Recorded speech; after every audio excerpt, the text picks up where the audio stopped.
Okay. Now, that being said, of course, I came back, but it did have a very vivid quality, much different than the mishmashy dreams. And here's the side kicker.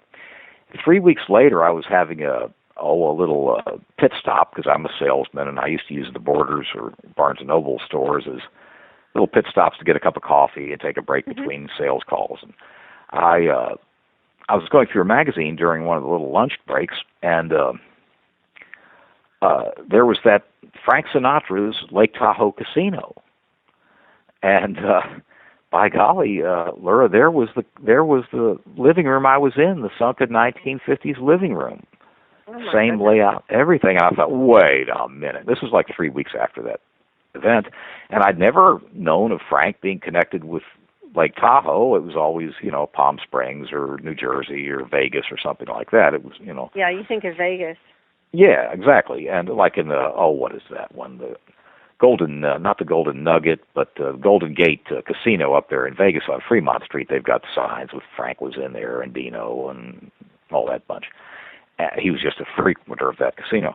But anyhow, yeah, I'd never thought anything about Lake Tahoe or this particular kind of living room situation. Never seen anything, never, stored it in some memory at all. Anyhow, Lura, it was the same living room.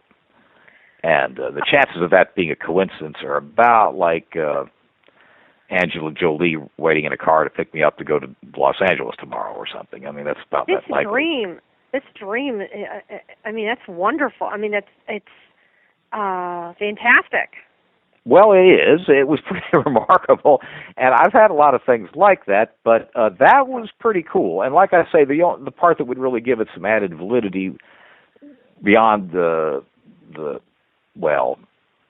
beyond the scene of the sunken living room was the very distinct notion or feeling you had that this was not just your regular garden variety dream. You were vividly talking to somebody and having a real conversation. It wasn't just some mental skipping down a lane deal with a dream.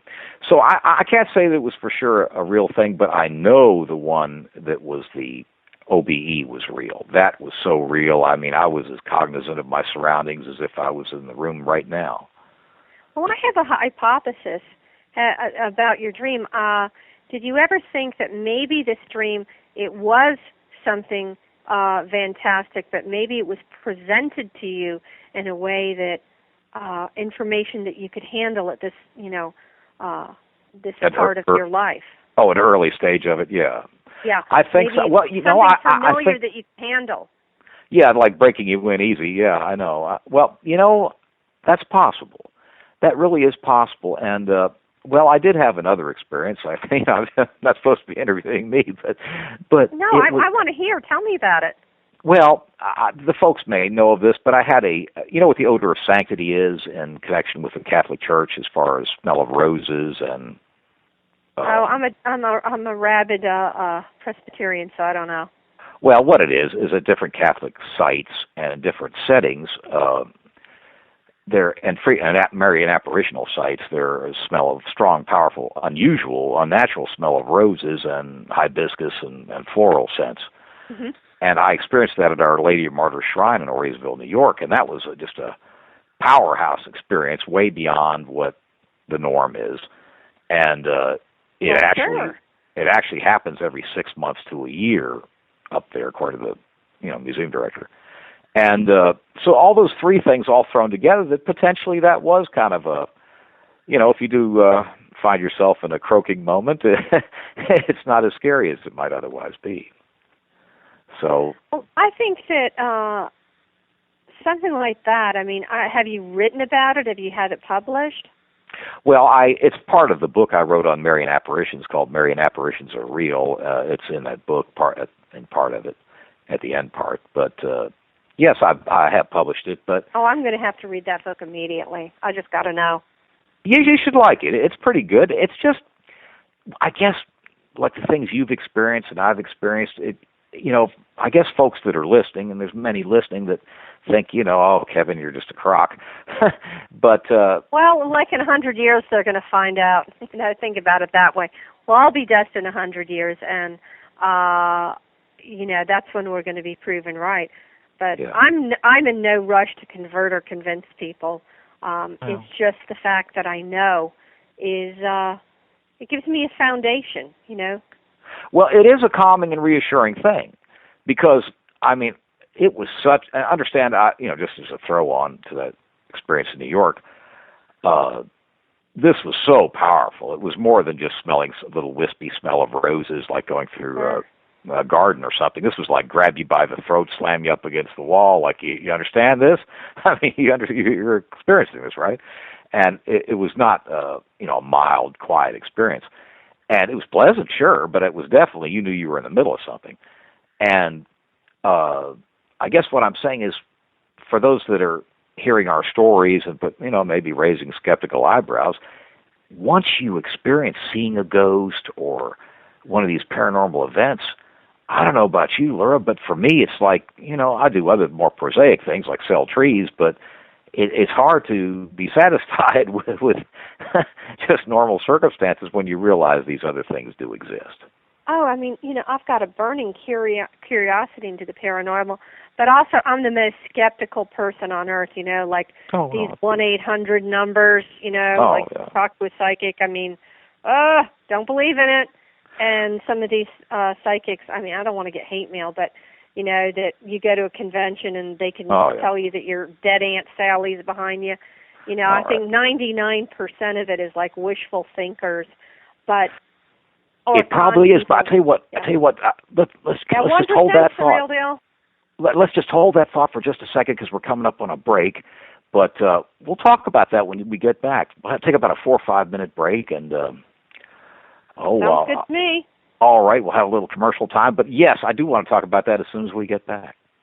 Cool. Okay. Well, I'm glad to be back with Lura for the second half hour of our show. Now, once again, you might put a bug in the ear of program directors in your respective towns and say that you want to have them carry our show. We've got a lot of interest, and we definitely have a lot of different variety of guests. Laura's a very good guest, and this Jesse Ventura situation, when I'm speaking of a show, I have to confess I slipped from it. I am on Epic Voyages, and it's good to be hosting tonight. But I was thinking on the Kevin Cook show tomorrow, we need you to get to carry that. And tell them to carry Epic Voyagers, too, while you're at it. And there's a lot of variety in the show. We have a lot of political topics, conspiratorial topics, and we're definitely not one-trick ponies.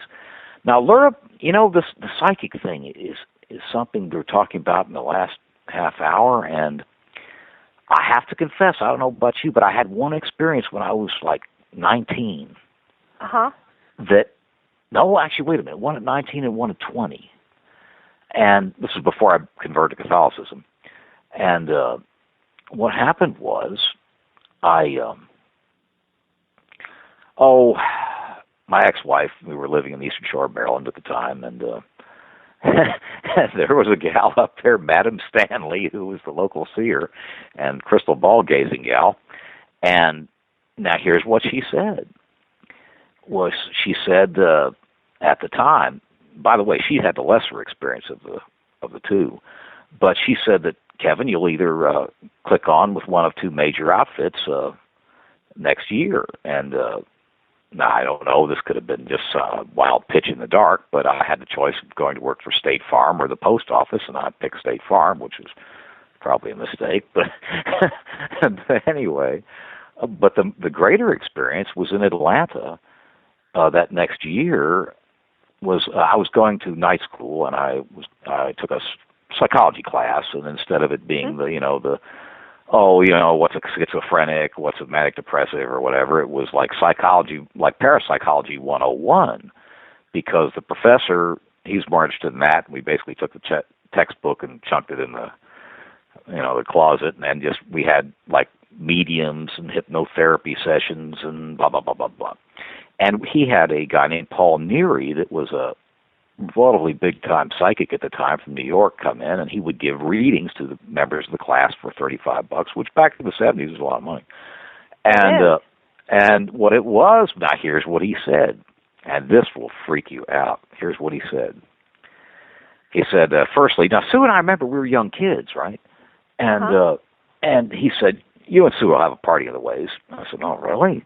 Because, I kind of love Sue. I didn't really want to shove off.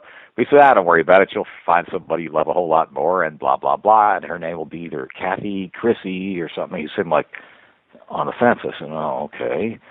And he said, Sue will wind up having a total of 4 children, but only one of them will be yours. And I said, okay. I'm just taking all this in, see? And I'm figuring, this guy's, smoking hallucinogens or something or whatever. And, because, we'd only been married, a year, and, it just didn't seem like we were going to just, go our separate ways. Anyhow, and by the way, Sue and I wound up being married 11 years before, before all these things transpired. But he also predicted, what was it, that Jimmy Carter, and there's a series of one-term presidents, okay? And he predicted all these worldly events, and Sue's events, and even, and this is weird now. Take this for what it's worth. But there was a girl that was flirting with me in the class, and he even mentioned her by name, first name. He says, "Don't cheat on your wife." I said, "Oh, okay, I won't." But I mean, I wasn't going to anyway. But I mean, he somehow knew of it. Okay, so all these things transpired.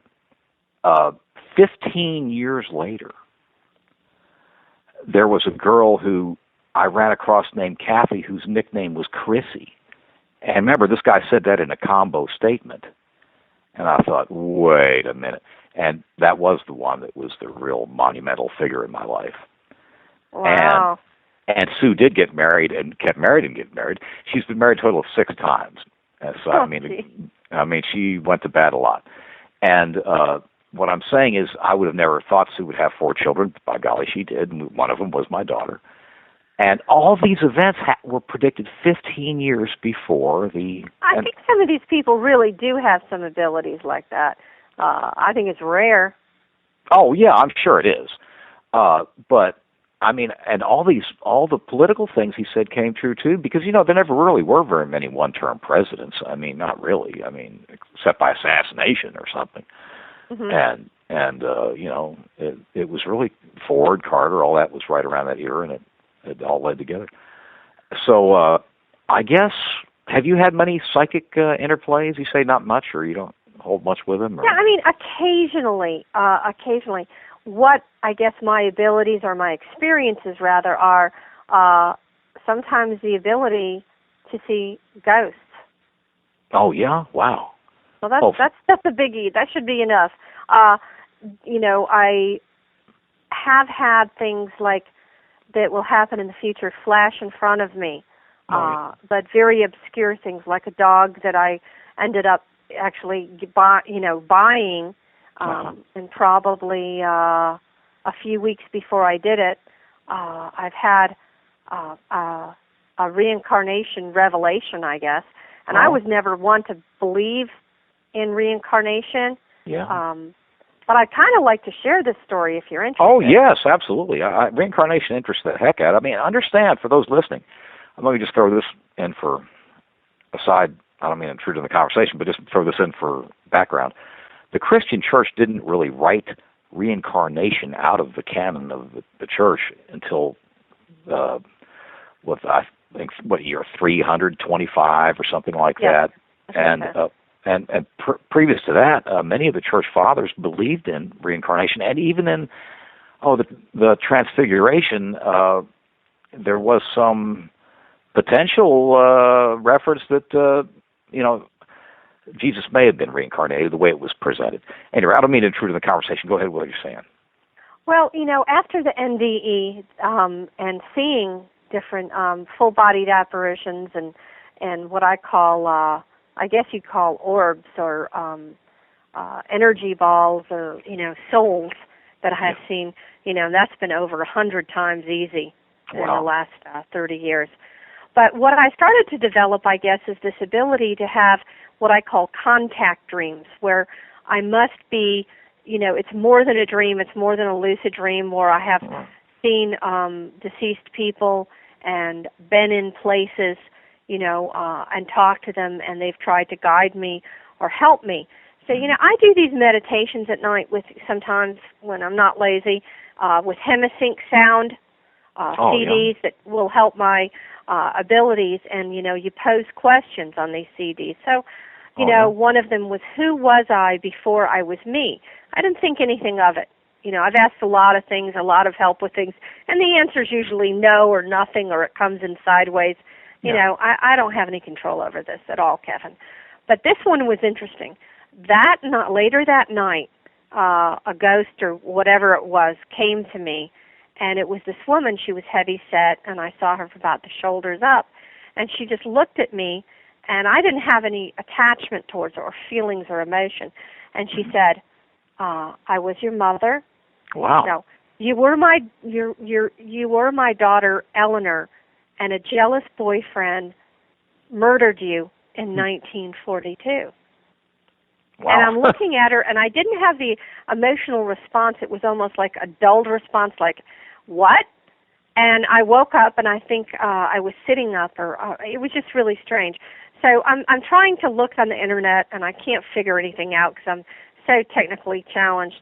So I was in the pool, and I was kind of doing my water walk, thinking nothing about this, and I got this flash or this vision of Eleanor, and she had red hair parted on the side. She was kind of heavy set, small blue eyes, a bit of a pointed chin, overweight, between 18 and 28. And I was taken back. It's like, oh my God, I sure was kind of a dog. She wasn't too pretty. She looked friendly, and she looked young. And I thought, my gosh, why did I get so much detailed information? Mm-hmm. A name, a year of death, that's really big stuff. And then when I tried to research it on the Internet, I have hit a dead wall. So if anybody's listening has any idea, if you can look up someone named Eleanor with red hair, blue eyes, that was murdered in 1942, Caucasian woman. I mean, I'm trying to solve my past life. What year? What town? Or murder mystery. Did you pick up what town? Did you pick up what town that was in, or? No, and I've tried to get more information, and I thought I was flashed like her last name may have started with an FR, and then I couldn't see the rest, and that might have gotten wrong. I don't know what that meant, that it was significant. So I really don't know, and I'm trying to solve this past life puzzle. Wouldn't it be wonderful if I could solve it? I doubt if Eleanor's murderer would be alive today. Probably not that long a time, no. But Probably. Boy, if he was, I'd like to knock on his door, baby. Well, that's really interesting. So you think there's some content to this reincarnation, eh? Well, I never believed it before. I'm pretty skeptical. If it hasn't happened to me, I'm not one to believe in anything. I'm just a pretty tough sell. Right. But I can tell when I've heard a story that somebody tells me a story, I have a gut feeling that it's true. I can have some really good intuition. Now, the intuition may be coming because I've lived life and I'm 52, or it may be because I've had a little nudge in that direction in the paranormal department. I don't know. But I sure know I don't know that either. The reincarnation thing is the truth. Well, the old Jews did believe in reincarnation, and one time Jesus asked his disciples, "Who do they say I am?" And they said, "You're the reincarnation of Elijah," or something like that, if I remember correctly. And now he didn't take that moment to say, "Well, guys, there's no such thing as reincarnation. Just let that drop." And he didn't say that. He just went on with further info. But and like I say, the early church up until the Council of Nicaea or whatever it was back then, it wrote reincarnation out of their belief system, but that was definitely a later experience, and I don't know. That's one area of the paranormal I really have never investigated. I know it's sometimes 2-3 years ago, perhaps, NBC was highlighting a kid that was ostensibly had memories of being a World War II pilot. And he came up with a lot of really unusual information. Unless he was coached, it was pretty wild material. Well, I believe Eleanor was killed with a butcher's knife. I mean, that sounds like, very macabre, but I have this gut feeling because, from a kid, I've had these visions or whatever, not visions, just fear, phobias of it. I can't tell you, but there's a good chance. And it's just not a very nice feeling to think that somebody offed you. Well, no, I'm sure it isn't. But and the only contact with reincarnation I've had in any context, and it was really the lightest of context, was I was at the Eureka Springs. They have the Ozark UFO Festival, and you remember Fate magazine is still around to yes, I do. Limited extent. Phyllis Galdi, the publisher, came in, and we fell to chatting. And she says, "Yes, I knew you were a reincarnated Catholic bishop." And I said, "Oh yeah." Because, we talked about, the book and this and that. And, I don't know, I guess Phyllis is ostensibly says she knows how to pick up on what you're reincarnated in. But like I say, I wouldn't, bet the farm on it. But, but it was interesting anyway. And, well, it is an interesting aspect of this. And, it took a little courage to be open about it. But the reason I've talked about the Eleanor thing is because I'm so curious to solve this. Yeah. So wanting to know. I mean, what if Eleanor has children? What if she has, brothers and sisters still living? What if she was a missing person that nobody found and they'd never, she was never considered dead, just missing? There's a lot of aspects to the Eleanor story. I've done my best to sleuth it, but I can't do it. I'm just not technically versed, and I just don't know. Well, I'd like to, now I don't know, I didn't really hear any follow-up on the kid that remembered the goings-on of being a aircraft carrier pilot during World War II. There was some talk about the father might have coached him in airplane Very well, lore. could be. But then I don't know about, people can always throw rocks at stuff with a, I don't know how, in other words, I don't know. The jury was out, but NBC did highlight it for quite a while, and he even went to the point of meeting the guy's surviving sister. Ooh. So that sounds pretty interesting. It was. That must have been, I would like to have been a fly on the wall. I don't know. I mean, some of the things, I think I could develop my limited abilities if I tried or knew how to. But, I'm busy living my life. I'm going to be dead forever at some point. So I'm kind of living in the here and now pretty much. Well, I guess I'd like to see, I may have to look into that sometime or have a guest that might have, is that if they've ever actually had someone that had a notion towards reincarnation and had followed up on it, like, say, if you'd known where Eleanor's town was, and you could have run it down and verified some of the details that were revealed to you. There must be somewhere in the literature, there must be something out there that, maybe somebody's I hope that. If there's any listeners, if you're interested listeners, to help track down who killed Eleanor or any information, and email me, Facebook me at Lura Ketchledge. I don't want any quacks or nuts, but I'm sure somebody who could do this, I'd really appreciate it. Okay, sure enough. And she died in 1942, ostensibly, right? Yes, and she had red hair and blue eyes, and her hair was parted on the side, straight, shoulder length. She had very fair skin, kind of a pointy chin, but she was a little bit heavy-set, like on the chubby side, and her eyes were kind of smallish, I don't know, because she was a little overweight. I talked about her detached because I didn't feel emotion towards the mother or her image. It felt like somebody else. If it was me, I don't have that memory or strong bond to the image or the conversation. But I do have a curiosity, and I am in awe that something like this could be presented to me. I just wish I had more information. Well, maybe that could be developed for you. Maybe it can.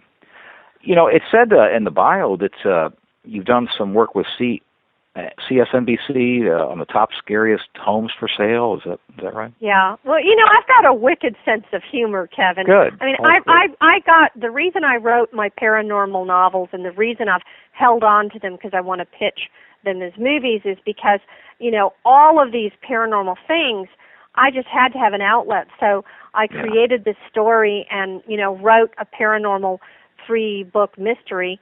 4th one is to come. And then after I did that, I thought, well, I need an internet footprint, so I listed my house on eBay as Haunted Kentucky Horse Farm. I just wanted to see what happened. I just one of those impish, things you want to do. And I had every news station at my house because I was telling the truth. I said, hey, I'll take a lie detector test, and I'll tell you about all the ghosts I've seen and things like that. And I made CSNBC and Time Moneyland's 10 haunted or houses, 10 top haunted real estate things. It was pretty cool, but I didn't sell the house. I'm still trying to, but I didn't sell the house. So I did that, and then I started writing for these paranormal magazines, and then I thought, I like a good giggle. I wanted to take a little vacation from writing novels because I needed a mental break, and I wanted to do something funny. Yeah. So I watched Paranormal Activity, realizing the bar is real low. I thought I could write something funnier. I could write something, like Mel Brooks is my inspiration. I love George Romero, Dawn of the Dead. So I kind of likened my screenplay to that. Oh, really? Another apocalyptic zombie movie. Okay. So that's what's called another apocalyptic zombie movie? We're shooting it right now as we speak on the weekends. And it's just full of silly, but my